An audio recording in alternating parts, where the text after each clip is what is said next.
Hola, ¿qué tal? Muy buenas noches. Bienvenidos a Rosa María Ediciones. Soy Enrique Caballero Peraza y en esta ocasión vamos a estar con ustedes haciendo una lectura de algunos de los cuentos de historias para leer de noche. Espero que lo disfruten. Le agradezco mucho a Rosa María Porrúa y a Jorge González Báez el honor de invitarme a participar en esta interesante dinámica que han realizado en estos días. En la idea de quédate en casa, ¿verdad? Esto ayuda a que tengamos algunas otras actividades culturales que, que realizar. Y bueno, antes de iniciar con la lectura, permítanme comentarles un poco sobre cómo inició Historias para leer de noche. Antes de Historias había escrito tan solo una novela genealógica ancestral, le llamo yo, y posteriormente a ella, un amigo de mi hijo me pidió que escribiera un cuento de temática rosa, que se llamó Tarjeta Roja. Curiosamente ese cuento no aparece en Historias para leer de noche, está hasta en el siguiente libro que se llama El Detective Perfecto y otras historias para leer de noche viene incluido. Pero ese fue el primer cuento que escribí con esta idea. Había escrito un cuento hace mucho tiempo, en 1979, cuando tenía 20 años de edad,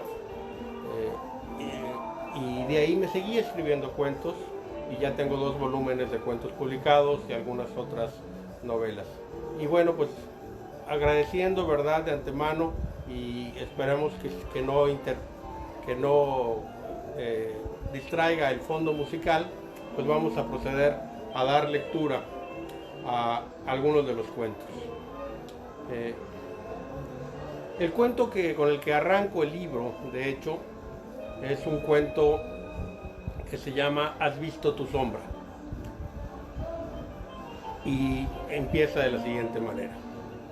Si hay algo que nos salva en este mundo, es la incapacidad de la mente humana para correlacionar todos sus contenidos. Vivimos en una isla de ignorancia, en medio de los mares negros del infinito.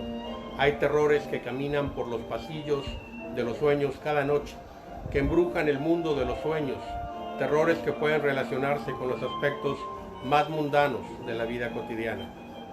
Lovecraft y Derleth.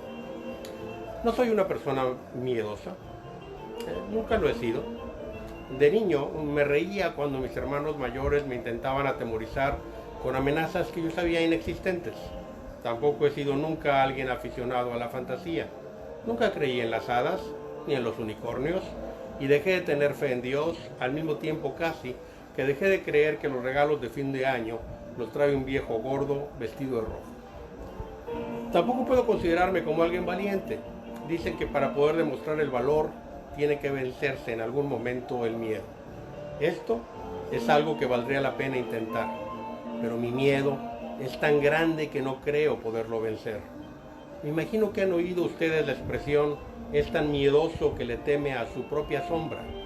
Bien, podríamos asumir que ese es precisamente mi caso, salvo que yo le tengo terror exclusivamente a mi sombra. Y déjenme explicarle los motivos. Mi sombra me ha acompañado desde antes de que yo tuviera conciencia de ella. Normalmente no le ponía ningún interés, salvo cuando trataba de hacer juegos chinescos sobre las paredes, colocando las manos de una forma particular, tratando de representar la imagen de un conejo, un perro, un murciélago o un rostro humano.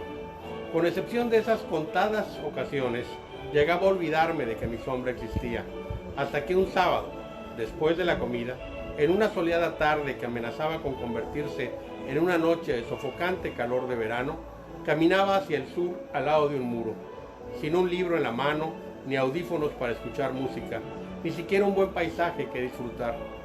Estaba solo ante la calle solitaria. El sol hacía que mi sombra quedara reflejada hacia mi izquierda, así que empecé a observarla. Veía cómo se movía mi voluntad, siguiéndome como un esclavo atado permanentemente al ente original que era yo. Dejé de pensar en ella y seguí caminando. Últimamente había subido un poco de peso y consideraba que las largas caminatas elevarían mi consumo calórico y por ende lograría reducir mi talla. Sonó mi celular y me apresuré a contestarlo. Desde hace semanas había habido un exceso de trabajo en la oficina y no podía darme el lujo de estar incomunicado ni un minuto. Fue en ese momento cuando con el rabillo del ojo logré percibir una discrepancia. Yo aún intentaba sacar el teléfono del bolsillo de mi pantalón cuando me pareció que mi sombra representaba que yo ya estaba hablando por teléfono. Tomé la llamada desconcertado y me volteé de cara al muro. Asumí que había sido un error de apreciación de mi parte o que la combinación de alguna otra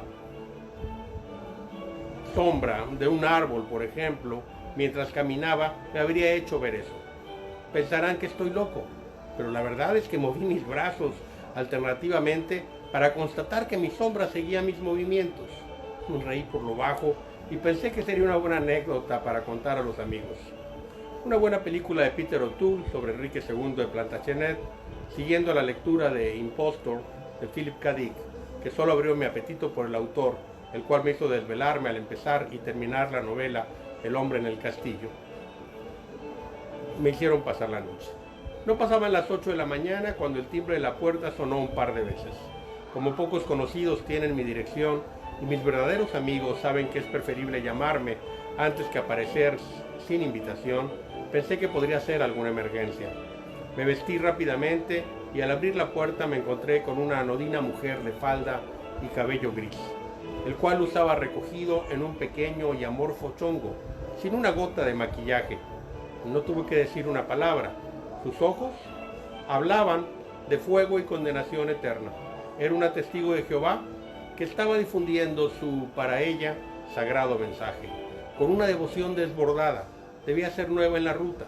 Sus compañeros habituales estaban avisados de lo irregular de mi horario y que detestaba ser molestado. ¿Podría pasar a darle la palabra de Dios?, me dijo. ¿Y qué le hace pensar que le voy a permitir la entrada a mi casa? Si me da unos minutos, le aseguro que será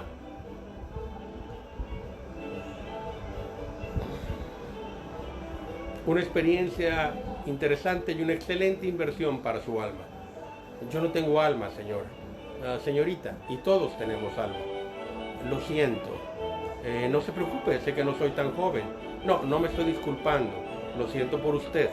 Si a su edad ya no encontró ningún valiente que le hiciera el favor, estoy seguro de que ya no lo encontrará nunca. Ahora entiendo que no tenga nada mejor que hacer que ir el domingo a despertar gente. Abrió su boca sorprendida. Tal vez si lo hubiera dejado, hubiera intentado seguir argumentando, pero no quería ser más rudo de lo que ya había sido. Cerré la puerta suavemente, pero con firmeza. El día transcurrió normalmente. Tenis al mediodía, dominó con los amigos y una película por la tarde. Para la noche ya me había olvidado del incidente. Leía un libro de psicología del aprendizaje para preparar una conferencia. No había cenado formalmente y ya pasaba la medianoche. El hambre me venció y fui a la cocina a ver qué podía encontrar en el refrigerador para una cena rápida. Caminé con la luz de la sala apagada. El pasillo estaba despejado y el refrigerador estaba al frente de la puerta de la cocina. Abrí la puerta del mismo y la luz interna del electrodoméstico me iluminó.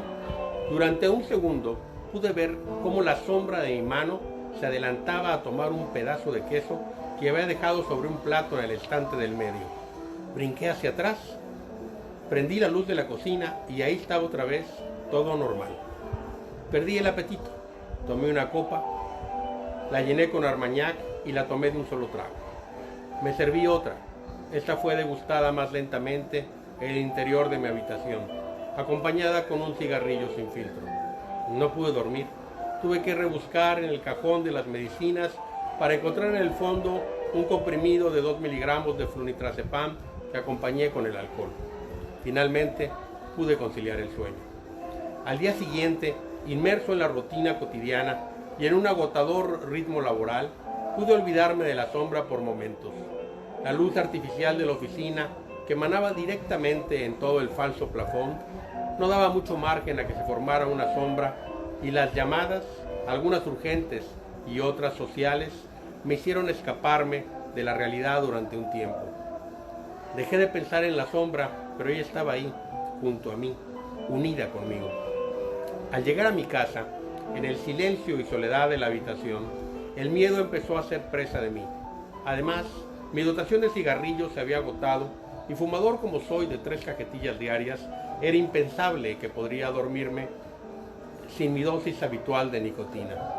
La tienda, abierta a las 24 horas, estaba a 2 cuadras de mi casa, así que preferí dejar el coche en el garage, tomar mis llaves, mi cartera y salir caminando. Al aire fresco de la noche, las siempre solitarias calles tal vez podrían ayudarme a tranquilizarme un poco más. El aroma a eucalipto que se percibía en el jardín me hizo inspirar profundamente. Al caminar, pude percatarme de la eficiencia del alumbrado público en el área donde vivo. Cada farol prendido emitía su propia sombra, así que no era una, eran 2, 3, 4 diferentes sombras que se proyectaban a mi lado de diferente intensidad. Parecía que luchaban entre ellas para determinar la dominante, como si de una contienda a muerte se tratara. Regresaba lentamente, después de haber comprado mis cigarrillos, huelga decir que ya había prendido el primero, cuando vi que 20 pasos adelante caminaba la hija de mis vecinos, una pequeña beldad de no más de 16 años, delgada pero bien formada. Le faltaba aún desarrollar sus senos, pero la parte más visible de su anatomía, que era de la cintura para abajo, no necesitaba desarrollarse más. Así como estaba, se veía perfecta. Me imaginé lo que sería colocar mis manos en su cintura y descenderlas por la curva de sus nalgas, cuando, en ese momento, mis 4 sombras se unieron formando una sola, que con voluntad propia alargó las manos y con la punta de los dedos la tocó. La joven se estremeció de la impresión, volteando de inmediato. Al verme tan lejos y darse cuenta de que no había nadie detrás de ella, en lugar de tranquilizarse, al no ver una amenaza directa, logró percibir la maldad. Su temor se convirtió en pánico, un terror irracional que la hizo correr despavorida. La sombra de mis manos se alargaron sin éxito. La habíamos dejado ir. Me di entonces cuenta que mi sombra sí se movía, pero solamente como una manifestación de lo que yo quería hacer. Ya fuera contestar el teléfono, comer un poco o tocar a una seductora jovencita. No es que mi sombra me hiciera una mala jugada, no, por el contrario, solo se estaba anticipando a mis deseos. Me sentí poderoso, había descubierto que podía manipular el comportamiento de mi sombra. Tal vez, si intentaba practicar con ella, podría lograr algo más. Me pasé toda la noche intentando que mi sombra hiciera algo distinto a seguir mis pasos. Fue un inútil. Cansado por el esfuerzo o simplemente no estaba diseñada para complacerme. Tal vez requería que realmente deseara algo para que esto se produjera. Afortunadamente no le había comentado a nadie los incidentes. Primero, pensarían que estaba zafado. Segundo, podría limitarme en el caso de que pudiera dominar la situación. Si tenía un poder tan grande, debía mantenerlo en secreto. La siguiente semana sería mi cumpleaños. Pensé que era un momento de hacerme un buen regalo y fui a la joyería de marca donde frecuentemente realizaba compras de aparador, observando tan solo los diferentes anillos. Había uno en especial con una esmeralda al centro y brillantes pequeños enmarcando la piedra principal que me llamaba poderosamente la atención. Nunca preguntaba el precio. Sabía que estaba por arriba de mi presupuesto. Hice que el dependiente me mostrara algunos modelos más sencillos, cuando pude notar que mi sombra cubría por completo la vitrina. Logré distraer al vendedor por unos segundos mientras instaba a que mi sombra se apoderara del anillo, ese anillo de esmeraldas, y rápidamente lo tomó. Lo puso en mi bolsillo. Salí sin comprar nada, pero con el anillo en mi poder. Me lo puse en el dedo anular de la mano izquierda. Cerré este en un puño y pude ver a contraluz cómo el anillo se destacaba en mi sombra. Sonreí y sentí cómo la sombra me sonreía a su vez. Tenía el control. Lo que podíamos lograr mi sombra y yo era inimaginable. Podía ser un agente secreto, un ladrón de altos vuelos. Podía incluso ayudar a la gente cuando lo requiriera, sin necesidad de exponerme. Sería un héroe en la sombra finalmente, porque no iba a exhibirme al escrutinio público. No importaba. Disfrutaría aún más el anonimato. Las posibilidades no tenían límite. El sábado por la noche me fui de juerga, bailé en la disco, mientras mi sombra bailaba también, mezclándose con las otras sombras. Ahí me di cuenta de que interactuaban entre ellas, se entrecruzaban y sobreponían en la pista de baile en una especie de orgía sin fin. Amanecía ya cuando llegué a mi casa. Me bajé del auto para abrir la puerta y entrar, cuando vi subiendo por la esquina a la intrusa misionera, poniendo una cara de hipócrita reprobación por verme llegar a esa hora en lo que parecía un estado inconveniente. Cómo la odié en ese momento. Hubiera querido que se acercara, decirle un par de frescas y meterme a mi cama a dormir la mona, pero no. El sentimiento que tuve hacia ella fue poderoso. Mi sombra lo interpretó de inmediato. Fue hacia ella. La tomó con sus manos por el cuello y apretó, hasta que cayó inerte en el pavimento. Yo no había querido matarla, simplemente no pude controlarla. Mi sombra era como un animal o como un niño que no tenía ningún sentido de contención y que no puede ser frenado por la moral o por el concepto del bien y del mal. Me di cuenta demasiado tarde. Mi sombra era un psicópata. Hacía lo que quería, en el momento en que lo deseaba, sin importarle costo o consecuencias. Tomé otra pastilla que, combinada con el alcohol que ya había tomado, me produjeron una muy necesaria amnesia momentánea. Llegué a pensar que solo había sido una pesadilla hasta que leí en el periódico del lunes todo sobre el asesinato de la mujer. No solo había muerto estrangulada, la presión a la que su cuello fue sometida hizo que su tráquea se perforara y las vértebras cervicales se fracturaran. Una foto de la cabeza desmadejada en una posición antinatural sobre el cuerpo demostraba la explicación forense que informaba el diario. Prácticamente no pude trabajar durante toda la mañana. Contestaba con monosílabos a los interrogantes de mis compañeros, cerraba los ojos y repetía la escena una y otra vez en mi mente. De mi sombra, alargando las manos y tomando a la vieja por el cuello, sentí miedo y al mismo tiempo, tengo que confesarlo, una maníaca embriaguez de poder.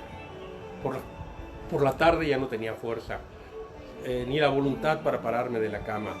Pero no contaba con una cosa, mi sombra sí quería. Mi sombra quería finalmente moverse, salir. Y de la misma manera con la que ella me seguía normalmente, ahora yo tenía que seguirla a ella. No podía resistirme.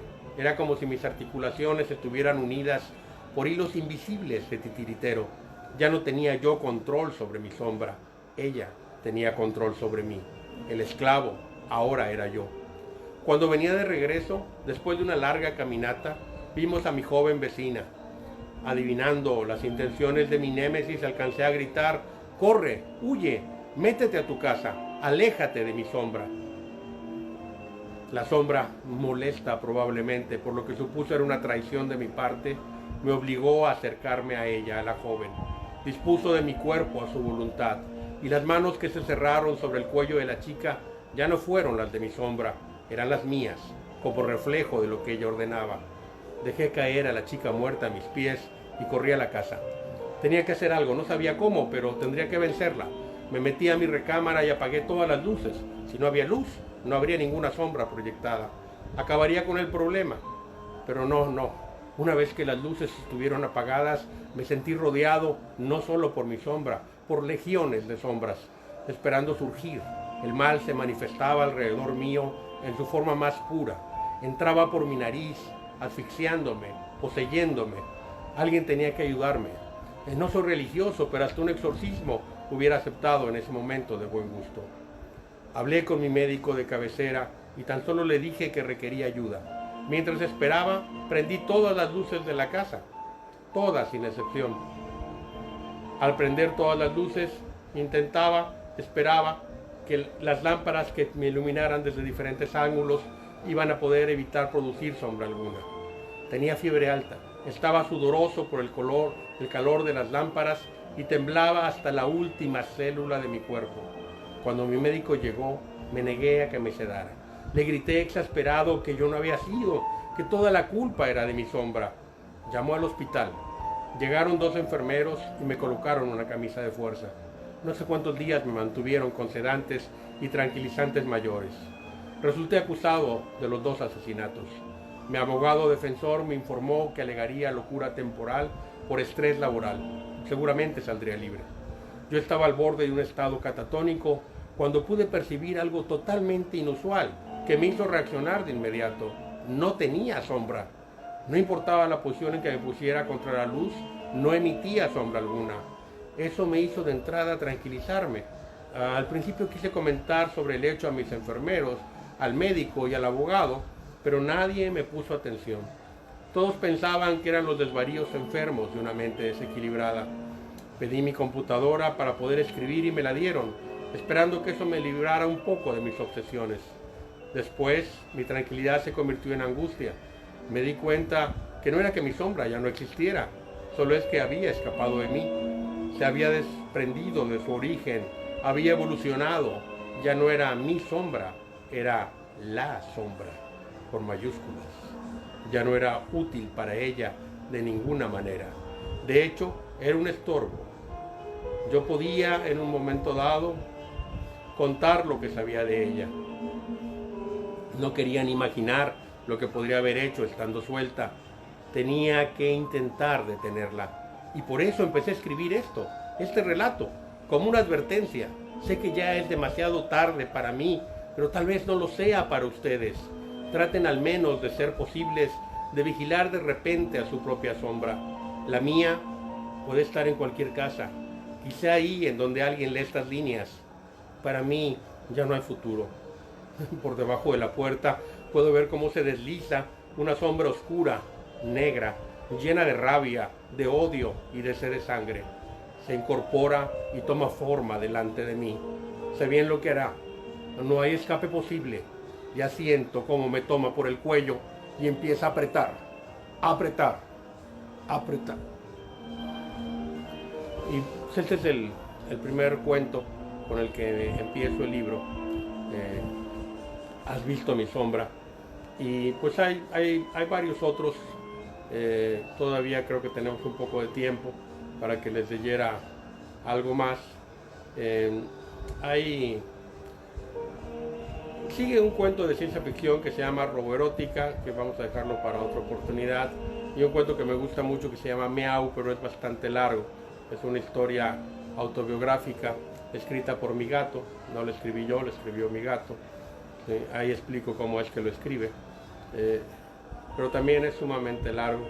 Entonces vamos a buscar otro cuento que se preste más por la cuestión del tiempo. Y pues si hay interacciones, después me gustaría poder platicar con ustedes, comentarios, dudas, preguntas sobre el libro. De repente mi problema es aquí, como estoy leyendo con mi Nook, porque afortunadamente no tengo un solo ejemplar de Historias para leer de noche, todos se vendieron, y el último que tenía yo para mí lo presté y no me lo han devuelto, lo cual es lógico. Estoy leyendo con mi Nook y de repente se me atoraba al pasar las páginas. Y bueno, no me lo sé de memoria el cuento. ¿Sí? Y muchísimas gracias, Berta Alicia, que estás escuchando. Sé que tú ya leíste los cuentos. Sé que seguramente varios de los que están viendo pues ya leyeron historias, y me da mucho gusto que estén aquí conmigo en esta agradable transmisión, que se la debemos pues definitivamente a nuestros amigos Rosa María Porrúa y Jorge González Valls. Has visto tu sombra fue un cuento seleccionado en España en un concurso, y les voy a leer otro cuento que también muy cortito, que también fue seleccionado en España, que se llama La opción reiniciar, y dice lo siguiente. Empieza con una cita: vi un cielo nuevo y una tierra nueva, porque el primer cielo y la primera tierra pasaron y el mar ya no existe más. Revelación, capítulo 21, versículo 1.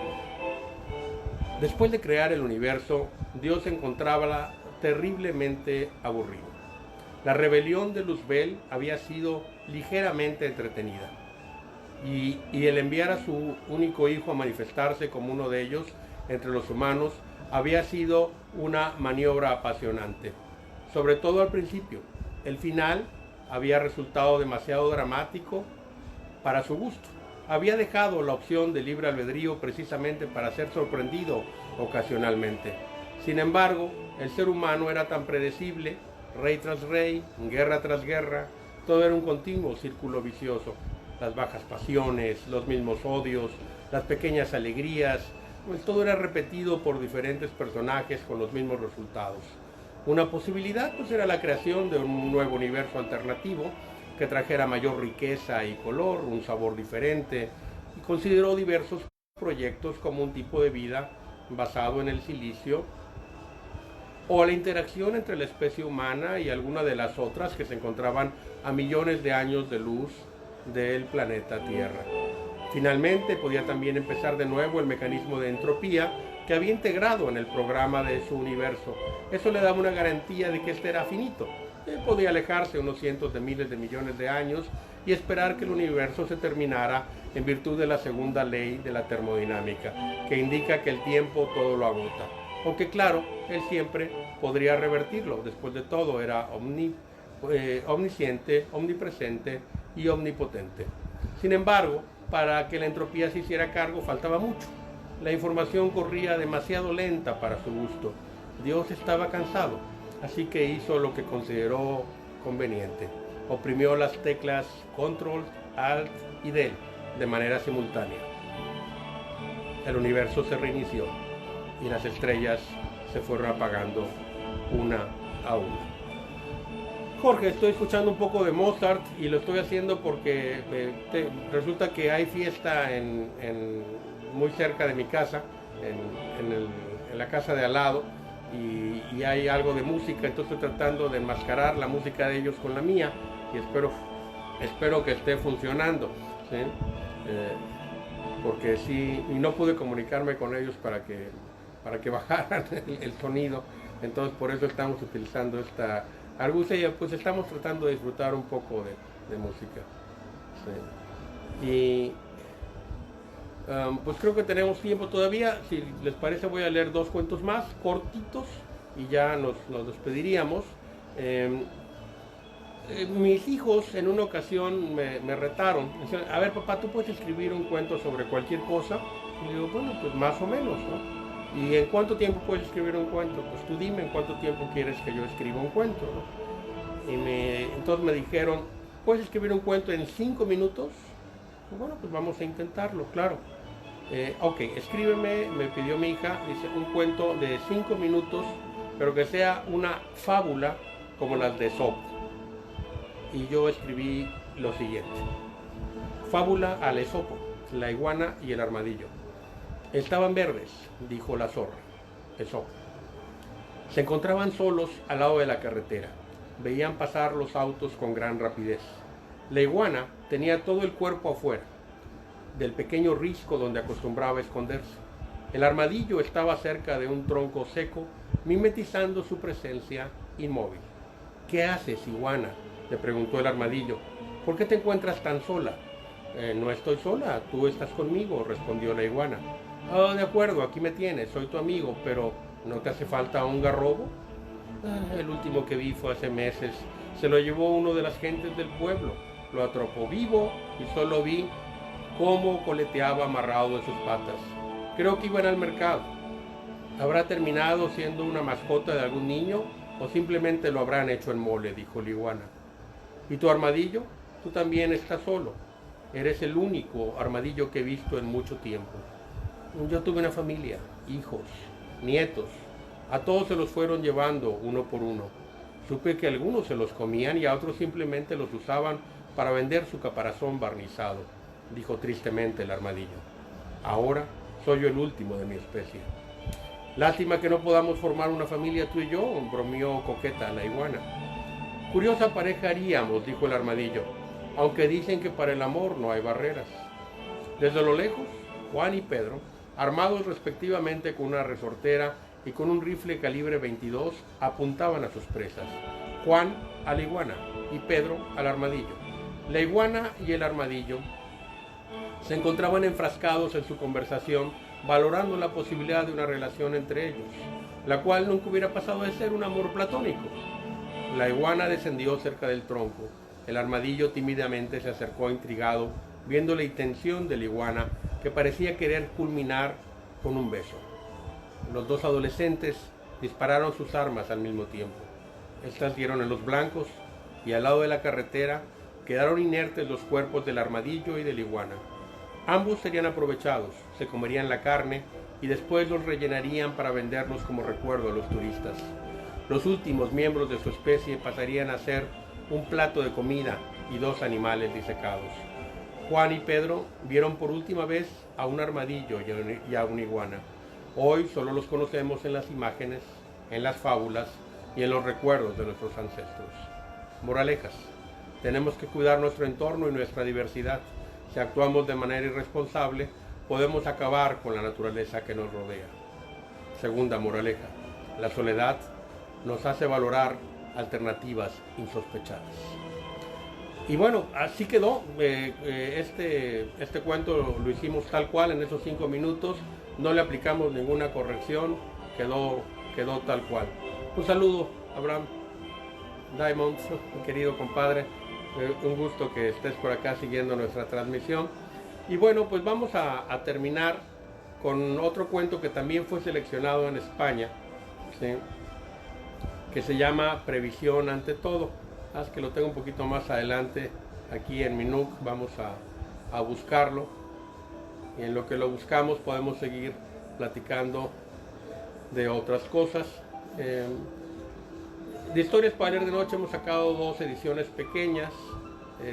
Los libros se han agotado afortunadamente, pero quien quisiera en un momento dado leer el libro completo, a través de Rosa María Porrúa estamos en la mejor disposición de hacérselos llegar de manera totalmente gratuita, o pueden pedírmelo directamente a través de Facebook y con mucho gusto se los haré llegar en la versión electrónica, obviamente de manera gratuita. Las versiones impresas pues sí las tenemos que vender, pero no tengo, ahorita no hay afortunadamente, todo se ha vendido.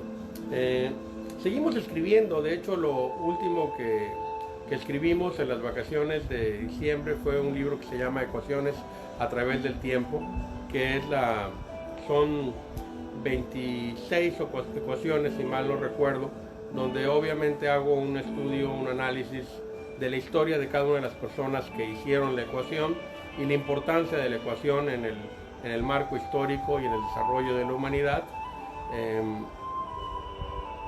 Incluyo ahí dos ecuaciones matemáticas, una de maestría y otra filosófica que en alguna ocasión hicimos, y también estamos a sus órdenes para hacérselos pasar. Antes de eso escribí una novela que se llama Tiempo de morir. Es una saga de fantasía medieval que se ha quedado ahorita en el primer capítulo del inicio de la saga. No hemos seguido más todavía, pero ya la retomaremos. Y en esta ocasión estamos escribiendo un libro que se llama Los males evitables, aunque muy probablemente le cambie el título, apenas voy en el capítulo 5, y son la historia de las pandemias, la historia de las grandes epidemias, más que pandemias, que se han dado en la humanidad. En este momento estoy escribiendo sobre la viruela, que pues diezmó, ¿verdad?, a la población indígena cuando la conquista española.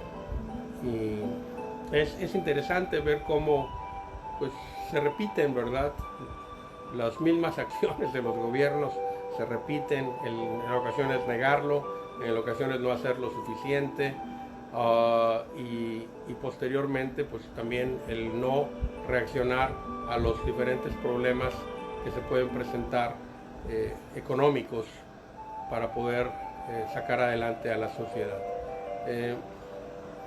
Creo que este es uno de los cuentos que tengo más adelante, así que todavía no llego a él, pero en un momento dado más.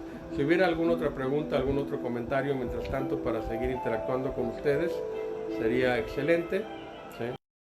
Y ya les prometo que este es el último, ya los dejamos tranquilos, ¿sí?, para que hagan el análisis, ¿verdad?, si tuvieron la oportunidad de seguir el video, ¿verdad?, de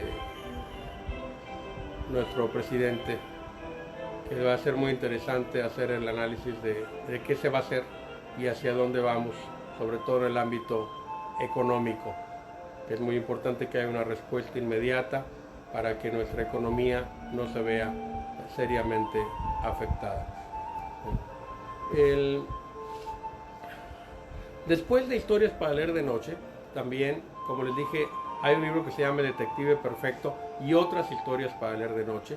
Este libro es el libro más descargado que tengo en Amazon y es el libro que tengo más descargado de forma pirata, lo cual me da mucho gusto. Alguien lo pirateó y lo puso a descarga, pues no gratuita, porque tienen que dar ahí su celular para que les hagan un cargo, pero hay muchísima gente que lo ha descargado, miles, y eso me da gusto porque de alguna manera pues empiezan a conocer mis libros y empiezan a conocerme como autor también, y no hay ningún problema. Los lectores siempre serán bienvenidos, y es que paguen o que no paguen por leernos. A los escritores lo que queremos precisamente es que nos lean, ¿sí? Que nos conozcan, y la mejor forma de conocer a una persona, si escribe, leyendo lo que escribe, ¿no? ¿Sí? Hacemos la aclaración, ¿verdad? Que en Has visto tu sombra, el personaje no tiene nada que ver conmigo, es tan solo un personaje, ¿verdad? Tengo personajes más siniestros todavía que eso. Precisamente en Tiempo de morir, la personaje es una princesa, y es terrible, es terrible, mucho más terrible que el personaje de Has visto tu sombra, que finalmente estaba siendo preso pues de sus propios miedos, de sus propios fantasmas, de sus propios demonios, ¿sí? ¿Sí? Pues una pena, mi querido Abraham Diamond, que no haya nada nuevo y que no haya ningún apoyo al sector empresarial. Es lamentable, pero bueno, México es grande y los mexicanos somos grandes, y estoy seguro de que saldremos adelante de esta crisis sexenal, de estos 6 años donde es muy difícil, va a ser muy difícil para los mexicanos trabajar, va a ser muy difícil para los mexicanos generar riqueza, generar empleo, pero lo vamos a hacer, y bueno, pues no hay mal que dure 100 años, ¿verdad? Ni país que lo aguante, así que pues no hay ningún problema, ya habrá oportunidad. Finalmente ya llegamos al cuento que se llama Previsión ante todo. Les decía, ese también estuvo seleccionado en España. La selección es previa pues en un concurso. Primero hacen una selección y de ahí entregan premios. O sea, no estuvo entre los primeros 3, pero quedó dentro de la selección y quedó dentro de una publicación. Gracias, Mauricio, un gusto, saludos hasta Puebla, por favor. Y bueno, damos lectura a este último cuento, que es corto, y con esto terminamos la transmisión. Muchísimas gracias por haber seguido esto. Previsión ante todo. Es una previsión muy necesaria comprender que no es posible preverlo todo. Jean-Jacques Rousseau. Carmen de la Cueva, después de haber llorado toda la noche, salió de su casa cabizbaja, vestida con una falda y blusa negra, sin una gota de maquillaje y portando unos amplios lentes oscuros que cubrían parcialmente su rostro. Tomó un taxi, ya que no se sentía con ánimo para conducir, y le dio instrucciones al chofer, que permaneció callado durante todo el trayecto. El medidor marcó la tarifa, que fue pagada con un billete de mayor denominación. Carmen le indicó con un gesto que conservara el cambio. Solo entonces el conductor habló. Señora, lo siento mucho. Una ligerísima sonrisa que pudo haber pasado desapercibida se dibujó por un breve instante en el rostro de la enlutada mujer. Gracias. La funeraria era un sólido complejo de arquitectura modernista. 4 generaciones dedicadas a atender las necesidades especiales de los familiares que perdían a un ser querido. Habían consolidado una pequeña fortuna familiar y buena parte de esta se había reinvertido en la infraestructura del lugar. Carmen dio su nombre a la recepcionista y se sentó en la pequeña sala de espera. Añoró en ese momento un cigarrillo, pero había dejado de fumar desde el momento en que se casó. Su marido nunca había soportado el humo. Un afable y joven gerente de corta estatura bisnieto del fundador del negocio de inhumaciones, salió solícito a recibirle. Doctora de la Cueva, lamento mucho su pérdida. Dígame, ¿en qué podemos servirle para hacer más fácil esta dolorosa transición? Carmen inspiró y soltó bruscamente el aire, mientras veía la punta de su zapatilla negra. Tome asiento, señora mía, por favor. Disculpe que le pregunte, pero ¿podría decirme para quién son los preparativos?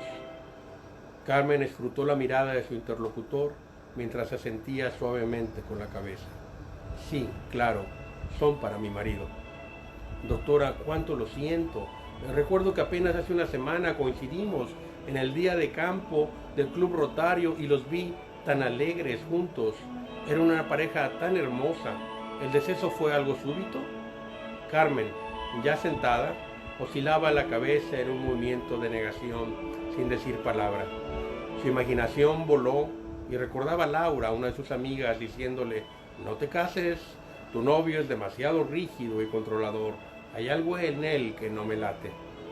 Perdón si le incomodé. Dígame, doctora de la Cueva, ¿ahora qué es lo que necesita? ¿Tenía contratado un plan con nosotros? Así es. Poco después de casados, él insistió en que compráramos un plan integral con cremación y criptas en la capilla. Ya todo está pagado. Haremos todo lo que esté a nuestro alcance para aligerar su dolor, doctora. Cuente con ello. Sobre los trámites, ¿qué es lo que se requiere? Solo el certificado de defunción. ¿Puedo expedirlo yo? Soy médico cirujano. Sin ningún problema. Permítame obsequiarle un formato. Con la mano aún temblorosa, la doctora Carmen de la Cueva empezó a llenar el certificado de defunción de su marido. Salvo breves momentos en que su esposo perdía la paciencia, ella había sido muy feliz en su matrimonio. Quiero lo mejor para mi marido, ¿me entiende? Por mis hijos. Quiero que tengan una bella memoria de su padre. Estoy seguro que vendrá toda su familia, desde la capital, y sus amigos políticos. Quiero una caja de caoba, elegante, digna. ¿Será necesario comprarla? No se preocupe. Tenemos lo que usted busca para nuestros clientes que optaron por la cremación. La caja no tiene que adquirirla, solo le haremos un pequeño cargo que incluirá el café, las galletas, la sala y todos los traslados están cubiertos. La doctora terminó de llenar el documento, estampó su firma y lo deslizó sobre el escritorio. De acuerdo, doctora, todo en orden. Nosotros nos pondremos en contacto con usted. Nos encargaremos de tramitar el acta de defunción ante el ayuntamiento. Gracias. ¿Dónde tenemos que recoger el cuerpo? ¿En algún hospital? No, a nuestro domicilio. La información está en el formato. El joven gerente leyó los datos a través de sus gruesas gafas y asintió de conformidad. Solo un último detalle, mi señora, perdón por importunarla, pero es un servicio que ya está incluido. Vamos a embalsamar a su marido. Después de un tiempo, el cuerpo empieza a descomponerse y de esta manera nos permite contar con un mayor tiempo. No creo que sea necesario, pero adelante. Los ojos expertos del hombre recorrían por último el documento y pudo detener una omisión. Perdón, pero no llenó el recuadro de la hora del deceso. ¿Quiere que lo haga por usted? Sí, de acuerdo. Entonces, ¿cuál fue la hora del fallecimiento? Carmen de la Cueva suspiró. Se quitó los lentes y miró fijamente al pequeño hombrecillo. Al descubrirse, se pudo apreciar que sus ojos estaban morados por los golpes recibidos y su antaño bella nariz deformada y parcialmente rota. No lo sé exactamente, dijo. Será dentro de un momento, en cuanto llegue a casa. Y este es el final de Previsión ante todo. ¿Sí? La doctora Carmen de la Cueva pues estaba preparándose, ¿verdad?, para asesinar a su marido que la golpeaba. Pues muchísimas gracias por haberme permitido estar con ustedes esta tarde. Reitero mi agradecimiento a Rosa María Porrúa y a Jorge González Báez que nos invitaron, titulares de Rosa María Ediciones. Ha sido un placer, un honor estar con ustedes y por favor, si les gustó la lectura, pues compartan el video. Nosotros haremos lo propio y esperemos que esta cuarentena pues la terminen de pasar con tranquilidad. Recuérdate, hay que quedarte en casa, hay que usar cubreboca. No lo tengo puesto aquí obviamente porque estoy en casa nada más con la familia. Hemos estado ya recluidos durante varios días. No salimos más que para lo más indispensable, que es compra de alimentos. Entonces hagan lo propio, por favor. Quédense en casa y seguramente vamos a salir adelante de esto, porque los mexicanos somos especialistas en poder sacar adelante las cosas. Así que seguramente lo haremos. Un abrazo, un beso, mi cariño, y fue un placer haber estado con